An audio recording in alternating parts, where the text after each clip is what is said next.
ચલો છોકરાઓ જો આપણે આગળ સંપાદન અર્ધીકરણ જો ખાલી બેઝિક વસ્તુ જોઈએ. હવે શું કહેવા માંગે છે તેના વિશેની વાત. તો કે હવે આ જે પ્રક્રિયા કરી એ પ્રક્રિયાની અંદર કોષ ચક્ર અને કોષ વિભાજન બે સ્વરૂપે સંપાદન અર્ધીકરણ આપણે ભણીએ. રેડી? તો જો આ એક પ્રશ્નના સ્વરૂપે છે કે શું કહેવા માંગે છે તે શું તમે જાણો છો બધા સજીવો પછી મોટા કેમ ન હોય? તેઓના જીવનની શરૂઆત એક જ કોષથી કેમ થાય છે? તો સામાન્ય જે શરૂઆત કરી તો જો એક માતાનો કોષ અને કયો આવે પિતાનો કોષ. રેડી? માતાનો કોષ એકીય, પિતાનો કોષ કેવો છે એકીય, અને બંને ભેગા થઈને કેવા બને દ્વિકીય. કેવા બને દ્વિકીય. સમજો જ્યાં n શબ્દ આવે એટલે સમજવાનું કે કોષ કેવો હશે એકીય, અને જ્યાં n શબ્દ આવે એટલે સમજવાનું કે કોષ કેવો હશે દ્વિકીય સ્વરૂપે. રેડી? તો એક જ કોષથી થાય કે હા માતાનો એક કોષ અને પિતાનો એક કોષ. તો આવી પ્રક્રિયા થાય કે કહેવામાં આવે લિંગી પ્રજનન. શું કહેવાય? લિંગી પ્રજનન એટલે શું? જેની અંદર માતા અને પિતા બંને જન્યુઓ ભાગ ભજવે એને કહેવામાં આવશે લિંગી. રેડી? જ્યારે અલિંગીમાં કેવું માત્ર એક જ કોષ, કાં તો માત્ર કાં તો એક કોષ. રેડી? અત્યારે આપણે ફોકસ કરવાના શેની પર તો કે છે ને ફોકસ થઈશું આપણે લિંગી પ્રજનનના નિષ્કર્ષ પર છે. વૃદ્ધિ અને પ્રજનન બધા કોષોની લાક્ષણિકતા. તો દરેક કોષ વૃદ્ધિ બી કરે છે અને દરેક કોષ શું કરે છે? પ્રજનન એટલે લિંગી સ્વરૂપે. બધા સજીવની જરૂરિયાત છે બધા કોષો બે કોષોમાં વિભાજન પામીને પ્રજનન કરે. દરેક માતૃકોષ પ્રત્યેક વિભાજન દરમિયાન બે બાળકોષનું શું કરશે? નિર્માણ. જો કેટલા બે? રેડી? એનો મતલબ શું થયો કે આ પ્રક્રિયાને કેવી કહેવામાં આવશે? સંભાજન સ્વરૂપે. કેવા સ્વરૂપે? સંભાજન. આ નવા નિર્માણ પામેલા બાળકોષો આપમેળે વૃદ્ધિ અને વિભાજન પામે. આપમેળે વૃદ્ધિ અને વિભાજન. તો મનુષ્યની અંદર આપણે જોવા જઈએ તો સજીવનું કોષની વૃદ્ધિ અને વિભાજન માટે કેટલા? કે 9 મહિના. કેટલા મહિના? 9 મહિના. ધીરે ધીરે બધા કોષો થાય નિર્માણ કરવાનું. એક જ માતૃકોષ તથા તેની સંતતિની વૃદ્ધિ, નિર્માણ એટલે વિભાજન અને નિર્માણ પામતા નવનિર્મિત કોષોની સંખ્યા કેવી હોય છે? વધે. એક જ માતૃકોષ અને અપરિપા. બીજા અર્થમાં વૃદ્ધિ અને વિભાજન આવા ચક્ર પૂર્ણ થયા બાદ એક જ કોષો લાખો કોષો ધરાવતી બંધારણને સરસ એટલે શું? તો કે છે એક કોષ. સમજો હવે હું તમને જે સમજાવું તે શાંતિથી સમજવાનો પ્રયત્ન કરું છું. રેડી? આપણે છેક સુધી ભણેલા. હવે શું કહેવા માંગે છે તો કે છે એક જ કોષ અને એક કોષમાંથી લાખોની સંખ્યામાં કોષોનું નિર્માણ.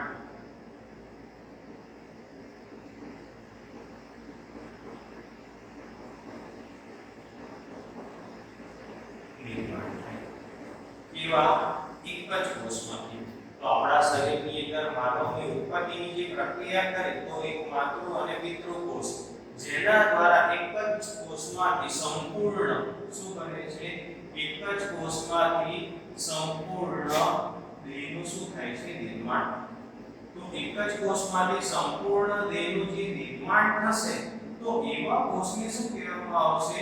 તો એવા કોષને કહેવામાં આવશે સંપૂર્ણ ક્ષમતા ધરાવતો કોષ. એવા કોષને શું કહેવામાં આવે? સંપૂર્ણ ક્ષમતા ધરાવતો કોષ, જેને ઇંગ્લિશમાં કહેવામાં આવે ટોટી પોટેન્સી સેલ. શું કહેવાય એને? ટોટી પોટેન્સી સેલ. ટોટી પોટેન્સી ગુજરાતીની અંદર પણ લખાયેલા આવે છે ટોટી પોટેન્સી કોષ.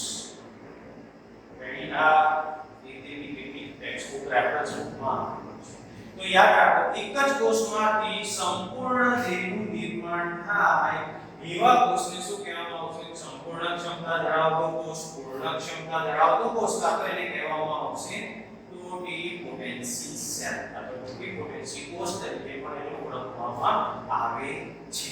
તો આપણે પણ છે એવું ભણેલા ચેપ્ટર 8 માં કોષમાંથી બને બેસિક કોષ કેવો હતો? એક જ એમાંથી બધી અલગ તંત્રનો શું થાય નિર્માણ. તો એ પહેલો જે પ્રથમ કોષ ખરો એટલે કે એક જ કોષ છે, કોષને કહેવામાં આવે સંપૂર્ણ ક્ષમતા ધરાવતો કોષ, જે આ રીતે કહેવામાં આવે છે. ક્લિયર? હવે આવશે કયો કોષ ચક્ર, જે મેં તમને કીધું સંપાદન અર્ધીકરણની પ્રક્રિયા એના વિશેની વાત કરે છે. તો જો કોષ વિભાજન બધા સજીવોમાં એક મહત્વપૂર્ણ કોષ વિભાજન દરમિયાન ડીએનએ નું શું થાય છે સ્વયંજનન. ડીએનએ નું સ્વયંજનન નો મીનિંગ શું થાય તો કે છે ડીએનએ પોતાના જેવું જ બીજો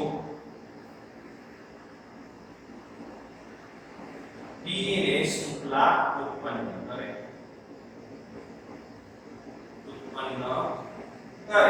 જેને શું કહેવામાં આવે ડીએનએ નું સ્વયંજનન. તો સમજો આ ડીએનએ છે. રેડી? તો ડીએનએ જ્યારે વિભાજન પામશે તો ડીએનએ ની બે શૃંખલા કેવી પડશે છૂટી. એક શૃંખલા શેની તરીકે કાર્ય કરશે તો કે એક શૃંખલા કાર્ય કરશે mRNA સ્વરૂપે, જ્યારે બીજી શૃંખલામાં શું થશે પોતાની જાતે જ સ્વયં શૃંખલાનો શું કરે છે નિર્માણ. અને આ પોતાની જાતે જે સ્વયં શૃંખલાનું નિર્માણ કરશે તે પ્રક્રિયાને કહેવામાં આવશે સ્વયંજનન. શું કહેવાશે સ્વયંજનન. જે ડીએનએ ની મુખ્ય શું છે સ્વયંજનન એ લાક્ષણિકતા છે. શું ધરાવે છે લાક્ષણિકતા. યાદ રાખજો. રેડી? પછી કોષ વૃદ્ધિ પામશે. આ બધી ક્રિયા કોષ વિભાજન ડીએનએ સ્વયંજનન કોષ વૃદ્ધિ એકબીજા સાથે સંકલિત રીતે જોડાયેલી. સંકલિતનો મીનિંગ શું થશે જોડાયેલી. યોગ્ય કોષ વિભાજન બાળકોષનું માતૃકોષ જેવું જનન સંકુલ ધરાવતા સંતતિ કોષનું નિર્માણ એટલે શું માતા પિતાના લક્ષણો બાળકની અંદર ઉતરી આવવા.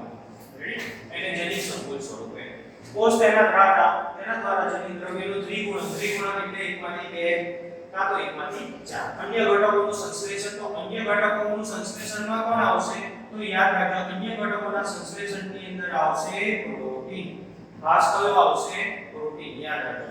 ત્યાર પછી બે બાળકોષ તેનું વિભાજન પામવાની ઘટનાને શું કહેવામાં આવશે કોષ ચક્ર. એટલે એક કોષમાંથી નવા કોષનું નિર્માણ એ વચ્ચેનો સમયગાળો એટલે કોષ ચક્ર. છતાં પણ કોષ વૃદ્ધિ એક સળંગ પ્રક્રિયા જે ડીએનએ નું સંશ્લેષણ કોષ ચક્રના વિશિષ્ટ તબક્કે થાય. તો આ વિશિષ્ટ તબક્કા કયા તો કે એક તબક્કાને કહેવામાં આવશે સંભાજન અને બીજો તબક્કો વિશેષ કયો કહેવાશે તો કે છે અર્ધીકરણ. કયો કહેવાય અર્ધીકરણ. આમ કોષ વિભાજન દરમિયાન ત્રિગુણિત રંગસૂત્રો જટિલ ઘટનાક્રમ દ્વારા બાળકોષ કેન્દ્રમાં વિતરણ. આ બધી ઘટના કેવી છે જનીનિક નિયંત્રણ જનીન દ્વારા. શેના દ્વારા જનીન દ્વારા. આ જનીનિક નિયંત્રણ જનીન એટલે આપણા મુજબ સીઆઈડી ક્રાઇમ. તો શું હોય બાકી તો કે જનીન જ કરે અને જનીનમાંથી બધી લોકો માહિતી ભેગી કરે જેને આપણે કહીએ છીએ આપણી ભાષામાં તે લોકોનું ડીએનએ શું કર્યો બહાર કાઢ્યો. હવે આ જે ખરું તો આ કોષ ચક્ર એક નાનો ટોપિક છે. પછી એની પાછો ટોપિક બદલાય છે. સમજો. રેડી? અહીંથી આગળ ટોપિક આ શું છે કે કોષ ચક્રનો સમયગાળો. શેના વિશેની વાત કરી છે કોષ ચક્રના સમયગાળાની. જેમ કે યાદ રાખવાનું મનુષ્યમાં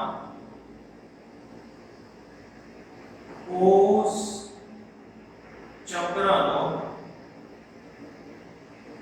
સમયગાળો કે મનુષ્યમાં કોષ ચક્રનો સમયગાળો કેટલો છે કે છે 24 કલાક. એટલે એકમાંથી બીજો નવો કોષ બનાવવો હોય તો કેટલો સમયગાળો રહેશે 24 કલાક. રેડી? એટલે કે આ કોષ લગભગ 24 કલાકમાં એકવાર વિભાજન પામે. આમ દરેક સજીવનો કેવો છે કોષ ચક્રનો સમયગાળો અલગ અલગ. તો એ અલગ અલગ કયા છે એ તમારા ટેક્સ્ટબુકમાં છે ને સાઈડ ઉપર તમે લખી આપજો. હું અહીંયા લખું છું કોષ ચક્રનો સમયગાળો. રેડી? તો કે એક આપણા ટેક્સ્ટબુકમાં આપ્યું છે મનુષ્ય. તો કે છે મનુષ્યનો કોષ ચક્રનો સમયગાળો કેટલો છે તો કે છે 24 કલાક. કેટલા કલાક 24 કલાક. રેડી? એ રીતે ઈસ્ટ એક આપ્યું છે ઉદાહરણ. તો ઈસ્ટની અંદર કેટલું કીધું છે તો ઈસ્ટની અંદર કીધું છે 90 90 મિનિટ એવું કહી શકાય 1 કલાક 30 મિનિટ દોઢ કલાક કેટલા દોઢ કલાક 60 મિનિટ એટલે 1 કલાક ઉપર 30 મિનિટ એટલે દોઢ કલાક રેડી અને બીજું એક ઉદાહરણ તમારે લખવાનું છે તમારા ટેક્સ્ટબુક ની અંદર એ છે બેક્ટેરિયા તો કે છે બેક્ટેરિયાનો સમયગાળો કેટલો છે તો કે છે 20 મિનિટ એટલે કે એક બેક્ટેરિયામાંથી બીજું બેક્ટેરિયા બદલા કેટલા મિનિટ લેશે 20 મિનિટ જેના બેઝ ઉપર બી બહુ બધા એમસીક્યુ પૂછાય મિનિટ બેઝ છે આ 20 મિનિટ ઈવન જ્યારે આપણે 12મા ધોરણની અંદર આવીશું તો 12મા ધોરણમાં ચેપ્ટર 5 ની અંદર આના બેઝ ઉપર આપણે ભણવાનું છે શું અર્ધ રૂઢિગત